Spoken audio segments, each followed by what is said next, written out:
Welcome once again to Yesterday's Memories on Channel 7 Beam TV. We have a special, we're on the road today, and we just got a special show for you today. We're at the Fort Mitchell National Cemetery, and we're standing here next to the Assistant Director, Mr. Todd Newkirk. Is that right, Todd? That's correct, sir. Thank you for having us out today, and man, I tell you what, he's been such a gracious host, and you have several funerals lined up today, from what I understand. Yes, sir. It's always busy at Fort Mitchell National Cemetery. Yeah. Always happy to serve our veterans and the veterans' families here. Right.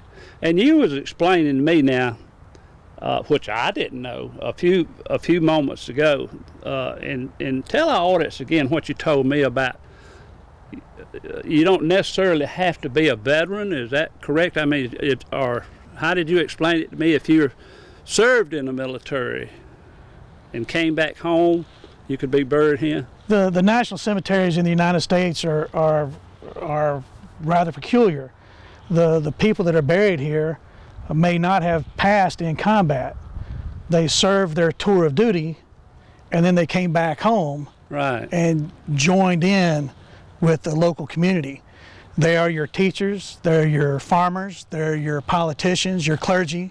Some of them did die in combat. Some of them paid the ultimate price. Right. But so many of them joined in with the community and helped to form that community, to form the fabric of the community that we all enjoy today. Absolutely. Well, I know I have several friends, as I told you, Todd, that is buried here. And you was showing us a while ago about Joe Smith, State Senator Joe Smith, that's buried here, was very instrumental in getting this thing located here in our county. Isn't that correct? Yes, sir. He was critical in getting it here, and he passed before the cemetery could be opened, and his wife had him disinterred and moved here, and he was buried. And the cemetery was dedicated as him as the first interment at Fort Mitchell National Cemetery, Memorial Day 1987. We're very proud of that. Yeah, and I know I used to go to church when I was a small boy with Joe, Mr. Smith, at First Methodist Church, and I know his family. Sydney, she was an attorney. He also had a brother that was an attorney. But I tell you, this facility is just, I don't know, when this is actually my first time, and I mean, it's just special. I mean, quite frankly, when you just come on the ground, you just feel, I don't know, it's like holy ground. I don't know how to describe it. It's like sacred. I mean, and it is for the you know, if the one that's buried here, that's how we enjoy our freedom. And you said yourself you've served in the military for what, 39 years?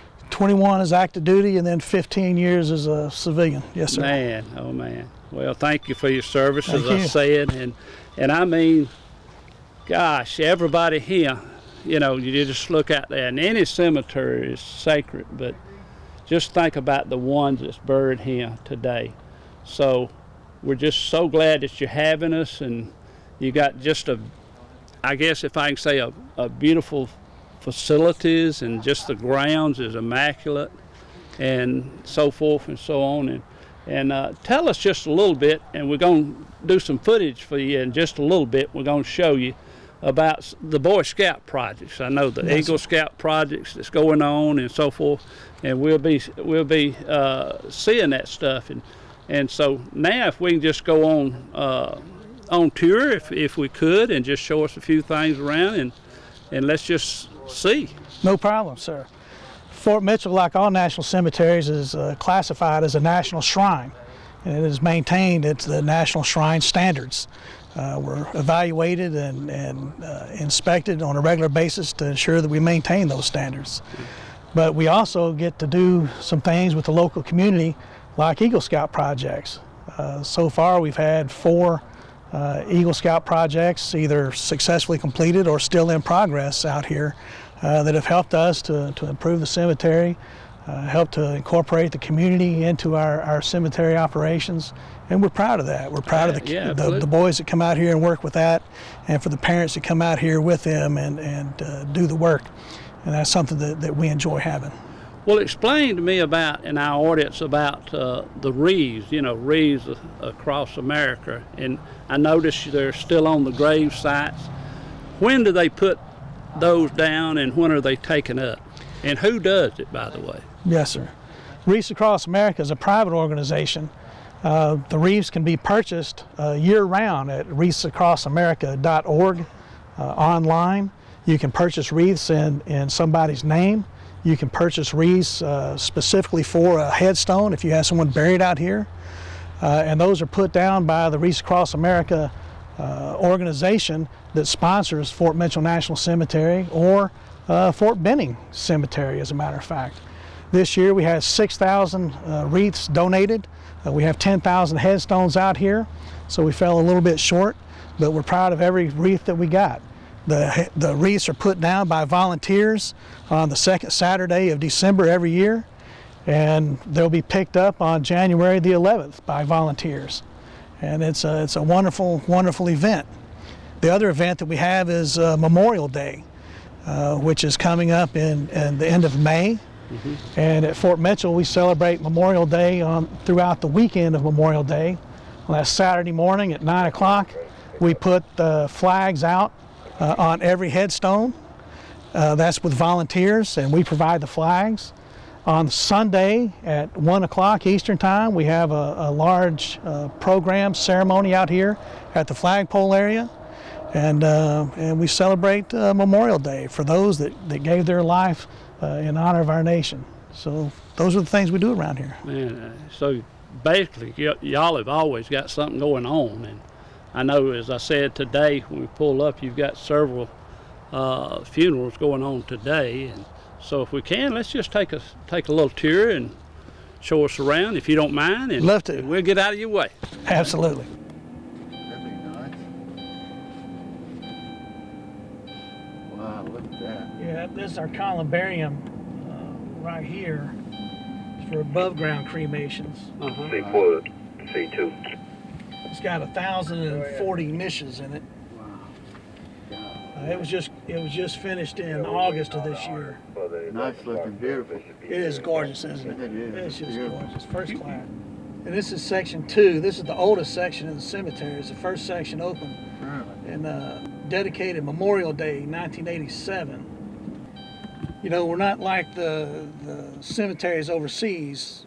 You know, the people in our cemeteries come from all conflicts. So we have people in this section here from World War I, World War II, Korea, Vietnam, Right. all conflicts. In fact, there's a group that were here last week having a little get-together. I think it was grave 60 up here. A gentleman who died on the first day of Operation Just Cause in Panama. One of their brothers was killed. Oh, And so, you know, this section here goes all the way from World War I to present day almost. present day, just Yeah. about, you know. Wow. And this section over here to the left is our current cremation section. This gentleman here, Joseph Smith, he was the first person buried here. Really? He was a Alabama state representative. Yeah, I knew him well. Did you? Got many pictures from him. Yeah, knew Wow. went to school with his daughter Sydney, his oldest daughter. We buried his wife about You know, two he was summers instrumental with this. It- Did you? Exactly. You knew that. ago. Yes, sir. That's why he's the number one Okay. grave here. He died before we could get open, Yeah. Right. and his wife had him disinterred and moved here Wow. as the first burial here at Fort Mitchell. Wow. How Yeah. about that? Sure enough.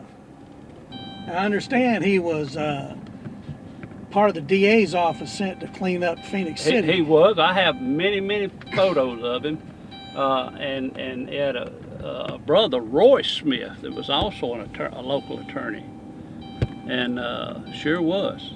I- And former Governor John Patterson, a very dear friend of mine, and you know, Joe Smith was an attorney while he was governor, and they were really instrumental working on this then even. This is our new sections right here. So this is section 3, 5, and 7, 3,000 pre-placed crypts. Okay, they dig out all the ground, pre-place all the vaults in the ground. All the vaults are double depth, pre-placed vaults. So you dig it out like these over here, pull the lid off, put the casket in. Okay. There's a fiberglass divider that goes in between, and then you put the lid back on. So the first person passes, the casket goes to the bottom, the divider, the second person passes, they go on top, and then the lid. Wow. Okay, so Okay. there's 3,000 of those underneath the ground right here. Wow. We've used 100 since August. Wow. So that's, amazing.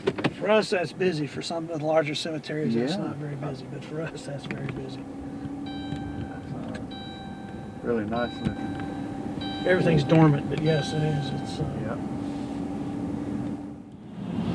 And then this is one of our burial sections here. In fact, this field is the field where they did the opening memorial ceremony when the cemetery was dedicated. It was in this large open field right here. Wow. And now it's the largest burial field that we have. We have a lady being buried here today because she's being brought with a private vault. They had prearranged their funeral, and then part of that prearrangement they had prepaid for a vault, even though the government pays for your vault. They had prepaid for one, so we have to we find places for those vaults to go. Right. So she'll go here.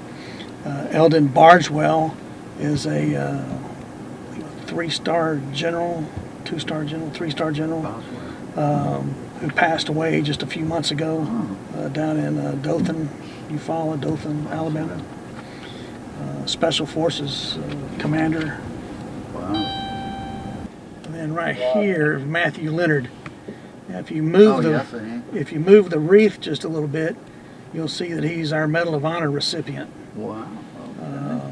It's hard to see with the wreath there, but you'll see the emblem for the Medal of Honor.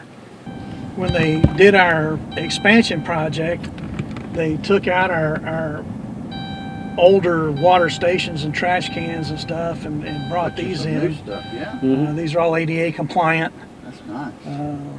top of the line things. Yeah. We're working on getting rid of these old Benches. PVC benches here. Yeah. Sitting out in the sunshine and putting in the new ones that we have that get in the afternoon shade, Right. That's so right. people can sit and Sit relax. That's They're currently putting in 4 new water wells for us Wow. to help with the irrigation good. and to give us good clean water Yeah. for the irrigation. These are the section 15 and 13 are the last 2 sections. There was those pre-placed crypts like they have up there. Okay. These filled up in August. Wow. The last space was used, so those Right. are So now that's full filled. then. Yes, sir.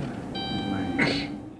You see the bridge that the Boy Scouts made for us right here, Eagle Scout Okay. project Yeah. I see it. that terminates that trail that the kids making for us now.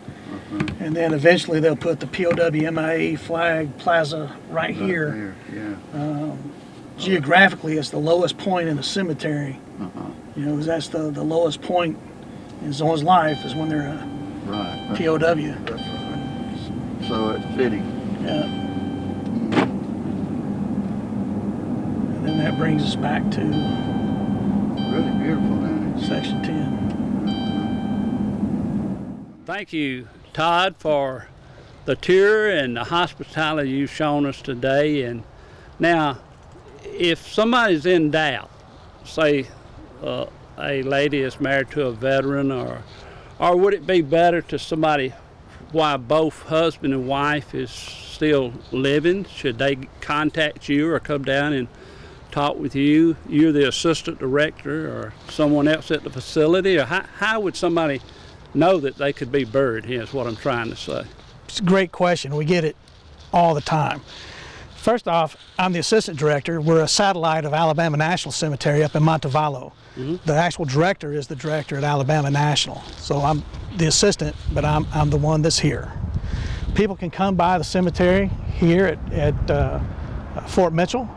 They can give us a call. They can go to cem.va.gov and go online and get all the information that they could ever want. But the thing that they need to remember is if they have served military service, they're a veteran, they're the spouse of a veteran, or the dependent child, then they probably have rights to be buried here. They need to go online or they need to call us to verify. At cem.va.gov, there's a pre-need verification form that they can print, fill out, and mail to the VA along with their DD-214. And the VA will review it and send them a certificate that verifies that they have eligibility.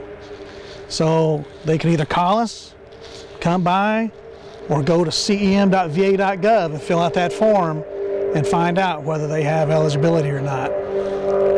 But no matter what happens, if the need arises, go to the funeral home of your choice, take that DD Form 214 and tell them you want to be buried at a VA National Cemetery, and that funeral home is going to take care of you.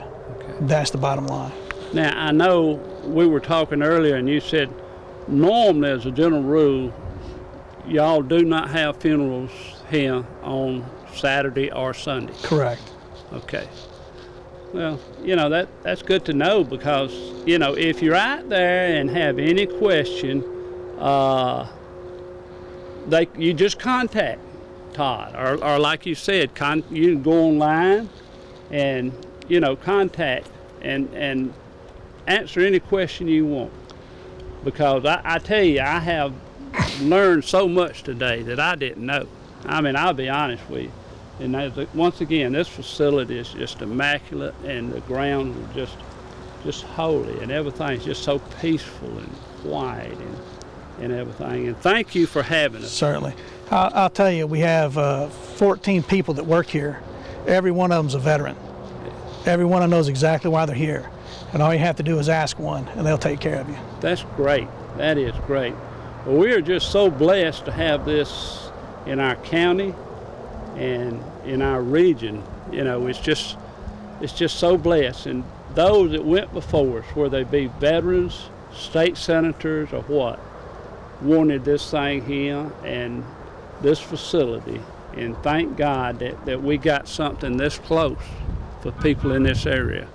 And if you live further away, and I'm talking about our viewers that can only pick it up locally, thank God that this facility is here. People like you that's serving it, and others, it's all veterans. Thank every one of you for your service, and that's how we're able to just walk freely today for people like you and others. Thank you once again. Thanks, I'm going to shake your hand one more time, and that's it. Thanks, Thank you, Todd. Thank you for having us. Thank you.